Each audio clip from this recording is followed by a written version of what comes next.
Beliau adalah Ustadz Ali Imran. Terima kasih atas kehadirannya. Assalamualaikum warahmatullahi wabarakatuh. Waalaikumsalam warahmatullahi wabarakatuh. Selamat sore, Pak Ustadz. Selamat sore juga, Mas. Gimana kabarnya ini? Alhamdulillah, baik-baik. Aktivitas biasanya ngapain aja nih, Ustadz?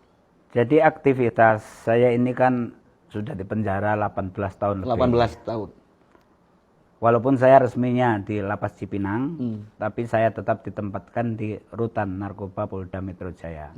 Jadi aktivitas saya di situ adalah membina para tahanan narkoba dan tahanan umum di Krimum. Tidak ada napiter, tidak ada di situ? Ada napiter. Oh, ada juga. Ada napiter. Jadi membina mereka, cuma tidak sesering membina narkobanya. Karena napiter ini tidak bisa saya menjangkau sendiri, kecuali harus lewat Densus yang bertanggung jawab. Kalau narkoba kan memang istilahnya satu deretan sel sama saya. Itu. Tapi jadi tetap bahwa yang saya bina ini adalah tahanan umum dan juga sebagian tahanan teroris. Jadi memang yang saya lakukan selama ini hingga sekarang adalah seperti itu. Oke. Ya. Oke. Dalam kesempatan mumpung saya bisa ketemu dengan saksi sejarah, bahkan pelaku gitu dari sebuah peristiwa besar yang merubah bangsa Indonesia ini, saya ingin ada satu kata penasaran tentang kejadian itu. Bahkan seorang profesor pun dulu menyebutkan bahwa kejadian bom Bali itu mustahil dibuat oleh orang Indonesia. Itu murni rekayasa Amerika. Kira-kira untuk mematahkan seorang profesor yang pernah mengatakan itu seperti apa, Pak Ustadz? Jadi begini, itu juga sempat, Mas.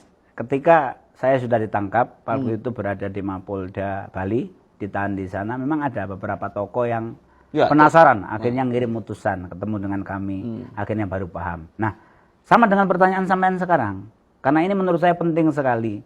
Karena dengan tahunya masyarakat terhadap fakta teroris, aksi teror yang kami lakukan, masyarakat bisa kita ajak bersama-sama untuk melakukan deradikalisasi atau penanggulangan, baik paham ataupun aksi teror. Nah, makanya yang perlu saya sampaikan itu adalah latar belakang. Latar belakang? Iya.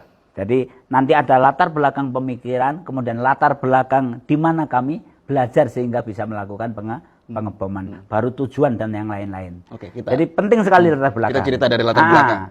Itu karena nanti kalau tidak tahu latar belakang, lo ngapain kamu kok ngebom di negara kamu sendiri? Nah kan gitu. Nah itu. Jadi latar belakang kami, khususnya pelaku bom Bali ini adalah penerus daripada NII. Negara Islam Indonesia yang dulu diproklamirkan oleh Kartosuwiryo tahun 1949.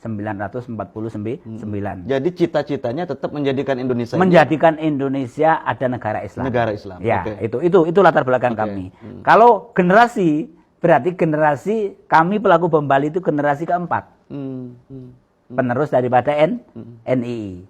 Jadi generasi keempat ini. Iya, generasi keempat. Nah, itu latar belakang tentang kelompok atau bahasa Arabnya jamaah kami. Kemudian latar belakang yang kedua penting, latar belakang kenapa kami bisa melakukan pengeboman? Wong kami ini bukan TNI, kami bukan Polri, bukan Brimob kan gitu. Dari mana keahlian itu? Nah, kan gitu. Nah, kami ini yang kami dapati adalah karena kami belajar dan ikut bergabung dengan Akademi Militer Mujahidin Afghanistan, yaitu ketika di Afghanistan ada perang melawan komunis yang didukung oleh Rusia Uni Soviet. Yang perang itu dimulai tahun 79, berakhir 91. 10 tahun kami ada di sana. Jadi melakukan peperangan tetapi juga jadi ada dua, Mas. Ada dua tujuan pengiriman kami ke sana itu. Satu, menjadi sukarelawan jihad di Afghanistan, yang kedua adalah mengumpulkan kekuatan belajar ilmu perang karena mau melakukan peperangan di Indonesia. Dua tujuan itu. Nah, proses dulu rekrutmennya itu seperti apa itu? Untuk ke sana itu. Jadi terbuka itu. Iya, rekrutmennya begini. Kan ini kan ada jamaah. Waktu itu jamaahnya DI. Jadi DI itu berarti ada hubungannya dengan kalau dalam sejarah pemberontakan TI. Itu kan penerus NII. Nah, kami ini adalah jamaah DI Darul Islam. Di antaranya tokohnya Darul Islam itu adalah Ustadz Abdullah Sungkar sama Ustadz Abu Bakar Bashir. Yang akhirnya mau ditangkap oleh pemerintahan Orde Baru tahun 83 kabur ke Malaysia.